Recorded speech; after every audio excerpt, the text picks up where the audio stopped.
तब मैंने शुरू की अपनी पहली कंपनी, जो कि आईटी सर्विसेज, प्रोडक्ट और सर्विसेज कंपनी, जिसका नाम है अधिक साइटेक। कुल मिलाकर के एक अंगूठी जो है आपका पूरा डायग्नोस कर रही है। ये अंगूठी से अलर्ट भेज रही है एक्सपर्ट के पास। करेक्ट। इससे ईसीजी आ रहा है, आपका जो है ब्लड प्रेशर के अलावा सारे वाइटल्स आ रहे हैं, क्योंकि हम कुछ ऐसा करें जो दुनिया में अभी तक नहीं हुआ है, और वो है पोर्टेबल एमआरआई मशीन बनाना। आप दर्शकों को हम बता देते हैं, मूनलाइट मतलब एक युवा का दो जगह नौकरी करना। मेरा सजेशन, मेरा गाइडेंस तो बच्चों को होगा, एक जॉब करो, काम भी करो, फिर सोचो कि मैं और आगे कैसे जाऊं, पढ़ो। बहुत जल्दी जो यूथ जॉब स्विच कर रहे हैं, कंसिस्टेंसी नहीं है आपके अंदर, एक चूजन पाथ नहीं है आपके अंदर, वार्निंग साइन है। अगर किसी कंपनी में बहुत ज्यादा एम्प्लॉय टर्नओवर है, मत ज्वाइन कीजिए। कुछ स्किल्स हैं जो कि बड़े मुश्किल से मिलती हैं, आप उसमें घुस जाए तो आपकी जॉब सिक्योर हो जाएगी, लेकिन ग्रोथ नहीं मिलेगी। एक चीज कहूंगा कि आप एआई सीख लीजिए, ताकि आप फास्टर, बेटर और चीपर काम कर सकें। Company would love you. अब शुरू करते हैं हम वो बातें। ये तो हुई कंपनी की बात, जो अब हमारे युवा साथियों के, युवा दोस्तों के काम की है। स्पर्श मल्टी स्पेशलिटी हॉस्पिटल अब गैस्ट्रोएंटेरोलॉजी की सुविधा के साथ आपकी सेवा में, साथ ही दे रहा है एम्बुलेंस के लिए टोल फ्री नंबर की सुविधा 180030091616। स्पर्श मल्टी स्पेशलिटी हॉस्पिटल, एक एहसास अपनेपन का। नमस्कार, मैं हूं मयंक चतुर्वेदी और आप तीरंदाज देख रहे हैं। और एक बार फिर से हम जो है भिलाई की सबसे बड़ी यूनिवर्सिटी, एक तरीके से समझ लीजिए कि सेंट्रल छत्तीसगढ़ की सबसे अनोखी university Rungta international skill university में है। और यहाँ अक्सर बड़ी बड़ी कंपनियों के एचआर हेड्स से लेकर के मालिकान तक आते रहते हैं, एक अच्छे टैलेंट को सर्च करने के लिए। एक बार फिर से जो है तमाम कंपनियों के ओनर और एचआर के हेड यहाँ आए हुए हैं, और हमारे साथ हैं अरुण कुमार सिंह जी, जो कि कई कंपनियों के ओनर हैं और खुद में भी बहुत कुछ एक्टिव हैं। ये साइंटिस्ट भी हैं, बिजनेसमैन भी हैं, स्कॉलर भी हैं, बहुत सारी चीजें हैं। और छोटी छोटी कंपनियां नहीं है, बड़ी कंपनियां हैं इनके पास। अरुण जी, आपका बहुत बहुत स्वागत है तीरंदाज। नमस्कार। सबसे पहले तो आप अपनी कंपनियों के बारे में बता दीजिए, फिर हम जो है आगे बढ़ते हैं इंटरव्यू में। तो पहले तो आपके श्रोताओं को जो है मेरा नमस्कार। कॉर्पोरेट लाइफ में लंबा समय बिताने के बाद, करीब 32 साल बिताने के बाद, हमने कहा रिटायर हो जाते हैं। रिटायर हो जाते हैं कॉर्पोरेट लाइफ से, और कुछ वो करते हैं जो करने का मन है। और तब मैंने शुरू की अपनी पहली कंपनी, जो कि आईटी सर्विसेज, प्रोडक्ट और सर्विसेज कंपनी, जिसका नाम है अधिक साइटेक। साइटेक मतलब साइंस एंड टेक्नोलॉजी। हम रिसर्च भी करके प्रोडक्ट बनाते हैं। और उसके बाद समय बीतता गया, और आज मैंने पाया कि भारत में हेल्थ टेक जो है उसमें बहुत कमियां, शहरों में ही सीमित है।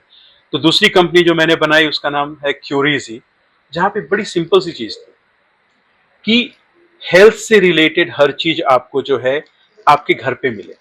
जब कोई बीमार होता है, उसको ये कहना चलो उठो हॉस्पिटल जाओ, ये सबसे ऑक्सीमोरॉन है कि भाई बीमार हूं, मुझे मत डिस्टर्ब करो। नहीं, आपको हॉस्पिटल जाना है, और अकेले नहीं, एक और को लेके चलो। जो जा रहा है हॉस्पिटल में और बीमार लोग मिलेंगे, वो बेचारा और बीमार हो जाएगा, मतलब जो साथ के वो भी बीमार होकर वापस आएगा। ये अपने आप में एक बहुत ही अजीब परिस्थिति। तो हमने कहा इसको कैसे सॉल्व करें। तो क्यूरीजी बनाया हमने, जो कि एक प्लेटफॉर्म है जो आपको सब कुछ घर पे देता है। डॉक्टर घर पे, नर्स घर पे, डायग्नोसिस घर पे, जो है लैब टेस्ट वगैरह घर पे। उसके बाद जो अगर बूढ़े हो गए हैं तो उनको जो है केयर टेकर घर पे, डायलिसिस घर पे, जितनी चीजें हैं वो सबके सब आपके घर पे मिलेंगे। ये कर ही रहे थे, तभी पता चला कि भाई हर जगह पे नहीं पहुंच सकते हैं आप, लिमिटेशंस हैं। अब नर्स कितनी जगह भेजेंगे अगर। तो हमने अगली जो कंपनी थी वो है, उसका नाम है care taker, care take, TECHR।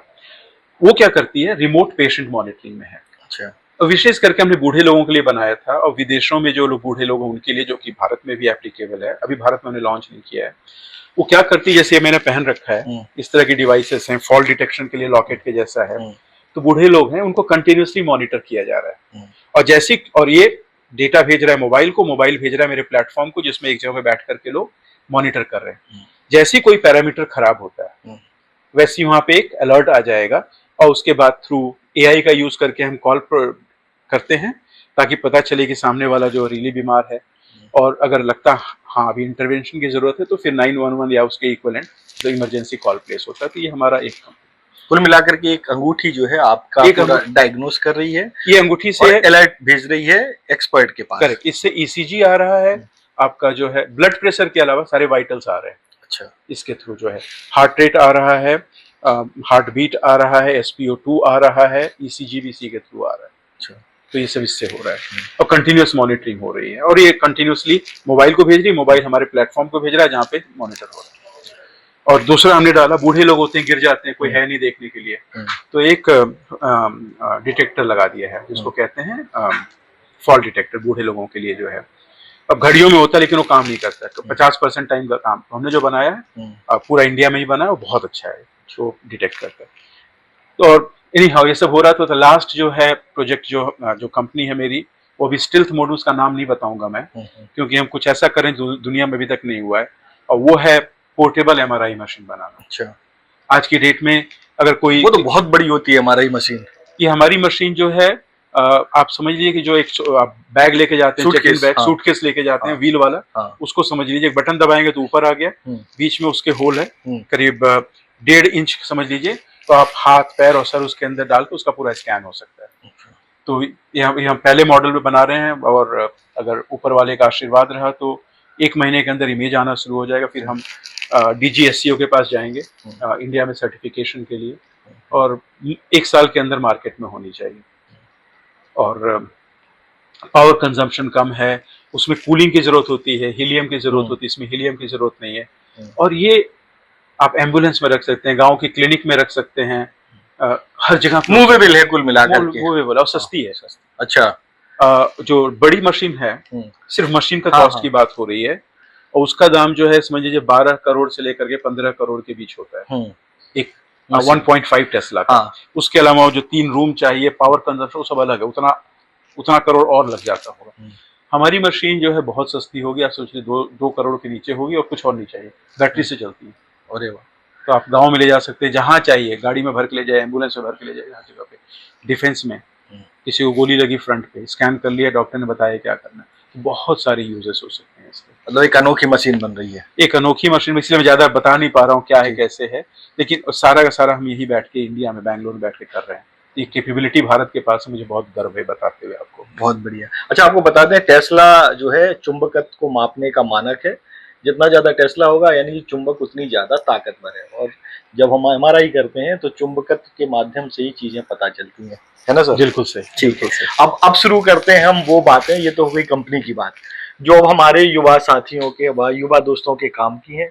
Interview को लेकर के क्या होता है, जॉब कैसे मिलती है, क्या क्या परेशानी है, तो कुछ ऐसे सवाल हैं जो रैपिड फायर टाइप के हैं, आप लोगों के बहुत काम के हैं। तो शुरुआत करते हैं अरुण जी के साथ, और पूछ लेते हैं कि सर ये बताइए कि जॉब के लिए स्किल ज्यादा जरूरी या डिग्री? डिग्री एंट्री है, मतलब वो एंट्री टिकट है, लेकिन उससे आपको जॉब के लिए बैठना हो जाएगा अलाउ, जॉब मिलेगा नहीं। स्किल आपको जॉब दिलाएगा। स्किल को हम मान लें। ठीक है। जो फ्रेशर्स होते हैं उनका पहली ही नौकरी में सैलरी को लेकर के नेगोशिएशन अच्छा है या खराब है? जनरली फ्रेशर्स जो होते हैं उनको सैलरी नेगोशिएशन का बहुत मौका नहीं मिलता है, क्योंकि कंपनियां फिक्स्ड होती हैं, जिस रेगुलर तरीके से लेती हैं। तो मेरा ये कहना है कि कम से कम 2 साल तक एक्सपीरियंस ले लीजिए, उसके बाद आप नेगोशिएट कीजिए, उसके बाद जॉब चेंज कर सकती हैं, जो भी करना चाहें। अगर आप बहुत अच्छे हैं तो कंपनी आपको बहुत उन्नति दे देगी, नहीं है तो फिर छोड़ के आप कहीं और चले जाइए। लेकिन शुरू में जो है, अगर आपके मनचाहा जॉब मिल रहा है, do not go much for the salary. आप सेलेक्ट ही ऐसा कीजिए। देखिए, जो कंपनी आती है 3 लेवल पे आती है, mass recruiter, okay recruiters and निश रिक्रूटर। तो निश वाले बहुत ज्यादा पैसा देंगे, उसी हिसाब से तो आप डिसाइड कीजिए किसके पास जाना है। बट एक बार सेलेक्ट कर लिया तो नेगोशिएट मत कीजिए ऐसे फ्रेशर, 2 साल बाद कीजिएगा जो करना है आपको। वर्क फ्रॉम होम या वर्क फ्रॉम ऑफिस, क्या ज्यादा बेहतर है? For a fresher work from office हमेशा अच्छा है, क्योंकि आप अपने दूसरे लोगों को देखते हैं, कॉम्पिटिटिव प्रेशर होता है, सीखते हैं। राइट। वर्क फ्रॉम होम में जो है सुनने में अच्छा लगता है, फ्रीडम है, रिलैक्स करते हैं, सब कुछ कर सकते हैं, लेकिन करियर के एंगल से, स्किल डेवलपमेंट के एंगल से, दिमाग यूज करने के एंगल से, आउट से ऑफिस हमेशा अच्छा है।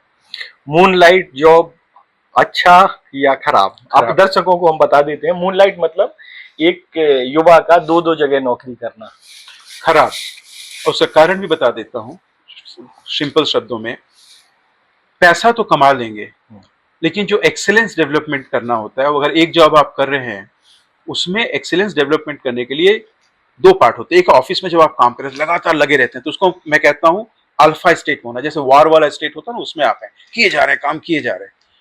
उसके अलावा बीटा स्टेट ऑफ माइंड जो होता है ना, जब आप रिलैक्स होकर सोच रहे हैं, जिससे कि आप में क्रिएटिविटी आती है, जिसमें आप में दूसरों से आगे बढ़ने की क्षमता आती है, वो गायब हो जाएगा अगर आप मून लाइटिंग कर रहे हैं। क्योंकि आप अल्फा स्टेट में एक काम किए, फिर अल्फा स्टेट में दूसरा काम किए, तो आप काम ही करते रह जाएंगे, रोबो बन के रह जाएंगे। लेकिन काम किए, फिर रिलैक्स होकर सोच रहे हैं मैं और आगे कैसे जाऊं, लीडर कैसे बनूं, वो ज्यादा अच्छा है। तो अगर आप 10-15 साल का पीरियड लेंगे, तो जो सिर्फ एक काम कर रहा है, अल्फा बीटा स्टेट में जा रहा है, वो कहीं आगे निकल जाएगा। जो कि शुरू में लगता है यार 2 इनकम आ रही है मेरी, नहीं। मेरा सजेशन, मेरा गाइडेंस तो बच्चों को होगा, एक जॉब करो, काम भी करो, फिर सोचो कि मैं और आगे कैसे जाऊं, पढ़ो और चीजों को देखो, तो एक ही अच्छा रहेगा। सबसे अच्छा रिज्यूमे किसको मानेंगे, 1 पेज का, 2 पेज का, या और लंबा बड़ा? रिज्यूमे 1 पेज का होना चाहिए। उसमें सारी वही बातें लिखिए जो कि आप रियली विश्वास करते हैं। देखिए, अब फ्रेशर का रिज्यूमे एआई से स्कैन होता है, तो ये तो वो ध्यान रखना पड़ेगा कि एआई रिजेक्ट ना कर दे, वो मजबूरी है, वो करना पड़ेगा। लेकिन उसमें ऐसा कुछ भी मत लिखिए जो दिखावे के लिए हो, क्योंकि कोई अच्छा रिक्रूटर होगा तो पूछेगा क्यों लिखे हो, कैसे लिखे हो, तो वो मत कीजिए। एआई में सेलेक्ट होने के लिए चीजों को डालिए, 1 पेज का बनाइए, 1 पेज में ही जो कन्वे करना हो कर दीजिए। मैं तो कई बार कहता हूँ पिक्टोरिकली कुछ दिखा दीजिए, पिक्चर के थ्रू जो है, क्योंकि इंप्रेशन अच्छा बनता है। बहुत जल्दी जो यूथ जॉब स्विच कर रहे हैं, इसको कारपोरेट जगत किस तरीके से लेता है? जॉब की पैसा कमाने की भूख के तौर पर लेता है, या इसको अच्छा मानता है? अगर इससे लॉयल्टी प्रभावित होती है क्या? 100% प्रभावित होती है। 2-3 चीजें निकल के आती हैं। पहला कि अगर आप बहुत जॉब चेंज कर रहे हैं, तो एक तो ये पता चलता है कि आपको मालूम नहीं है कि क्या करना है लाइफ में। दूसरा, आपकी लॉयल्टी नहीं, यानी मैं आपको ले रहा हूं तो मुझे विश्वास नहीं कि आप मेरे साथ कितने दिन रहेंगे, तो मैं लूं ही क्यों आपको। तो और तीसरा जो है, ये भी दिखाई पड़ता है कि कंसिस्टेंसी नहीं है आपके अंदर, एक चूजन पाथ नहीं है आपके अंदर, राइट, स्थिरता नहीं है आपके अंदर। तो आंसर है कि नहीं। ऐसे अगर मैं देखता हूँ कोई बहुत ज्यादा जॉब स्विच किया है, तो जनरली मैं अवॉइड कर देता हूँ, ऐसे लोगों को आगे एंटरटेन ही नहीं करता, बात ही नहीं करता। अच्छा, इसी से रिलेटेड और सवाल है कि ऐसी कंपनियां जिनमें बहुत जल्दी जल्दी एम्प्लॉय चेंज होते हैं, उन कंपनियों को लेकर के आप अच्छा मानते हैं उनका, या खराब मानते हैं उन कंपनियों को? वार्निंग साइन है, अगर किसी कंपनी में बहुत ज्यादा एम्प्लॉय टर्नओवर है, मत ज्वाइन कीजिए, क्योंकि कुछ ना कुछ तो गड़बड़ है कि एम्प्लॉयज छोड़ रहे हैं, कुछ ना कुछ वहां पे अच्छा नहीं है, टॉक्सिक है, तो क्यों जाना चाहते हैं आप उसमें, मत जाइए। अनटिल आपकी कोई मजबूरी हो, कुछ और नहीं हो, तो ठीक है, जाके देख सकते हैं। बट सिंपल आंसर है आपको, अगर किसी कंपनी में बहुत ज्यादा एम्प्लॉय टर्नओवर है, तो वहां पे कुछ टॉक्सिक है, मत जाइए, अवॉइड कीजिए।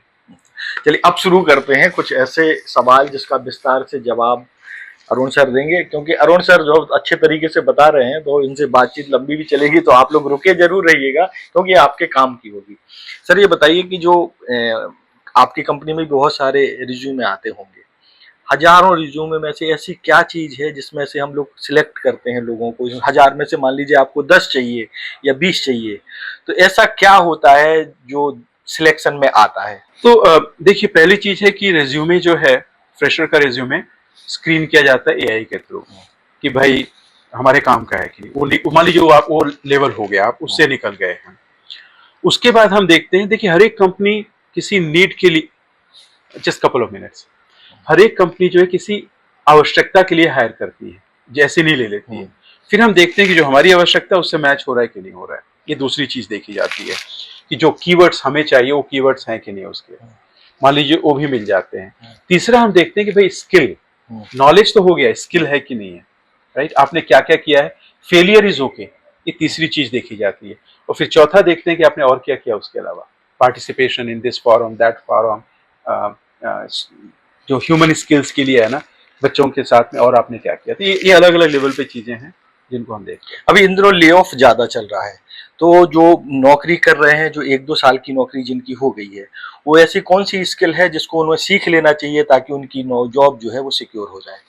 जॉब सिक्योर होना, ये मैं कहूंगा आज की दुनिया में ऑक्सीमोरॉन है, नहीं ऐसा कुछ भी। जो है, आपको जिस कंपनी में देखिए, उस कंपनी के लिए कोर स्किल क्या है, जैसे एंटरप्राइज एप्लीकेशन, कुछ स्किल्स हैं जो कि बड़े मुश्किल से मिलती हैं, आप उसमें घुस जाए तो आपकी जॉब सिक्योर हो जाएगी, लेकिन ग्रोथ नहीं मिलेगी।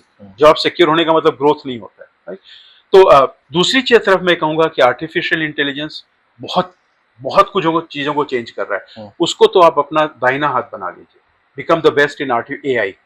एआई को यूज करके ही जो मुझे करना मैं करूंगा। आप सोच लीजिए ये कितना अच्छा रहेगा। हाँ?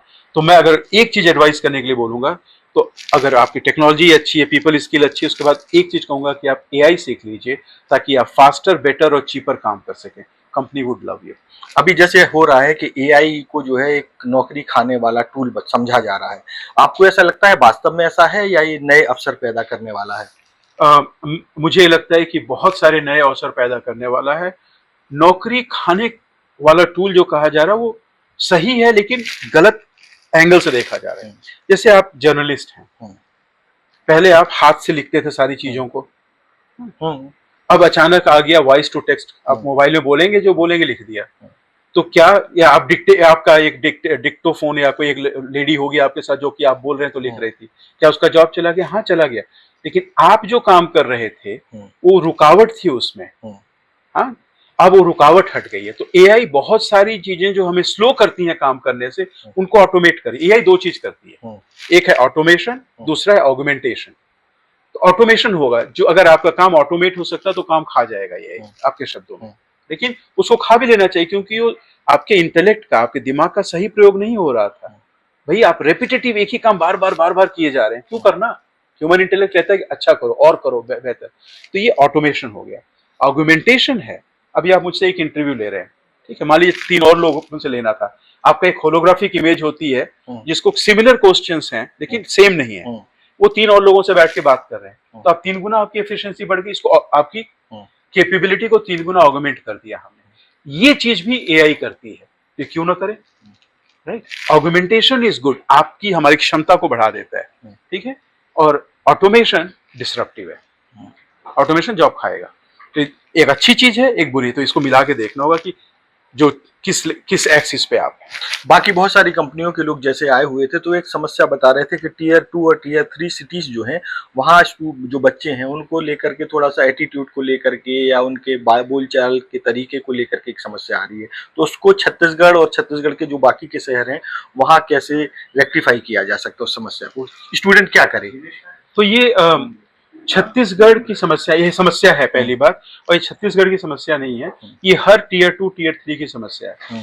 असल में हमारी जो समाज है ये कॉम्प्लायंस वाला है, बड़े हैं हमारे तो उनकी बात को मानना, उनकी बात को कॉन्ट्रडिक्ट नहीं करना है, बढ़ चढ़ के नहीं बोलना, ये सिंपल चीजें जो हमारी समाज को डिफाइन करती हैं, और यही चीजें, और ये शहरों में टूट गया है, न्यूक्लियर फैमिली से, तो ये जो रेस्पेक्टफुल चीजें खत्म हो गई है, जबकि गाँव में टियर 2 टियर 3 में बढ़ी हुई है। इसका जो नेगेटिव इफेक्ट है इन जगहों पे आता है कि अपने बारे में बताओ तो पहले सोचते हैं अरे मुझे तो ये नहीं आता, वो नहीं आता, अपनी कमियां हमें पहले दिखती हैं, अपनी अच्छाइयां बाद में दिखती हैं, इसलिए हम अपने आप को सही तरह से रिप्रेजेंट नहीं कर पाते हैं।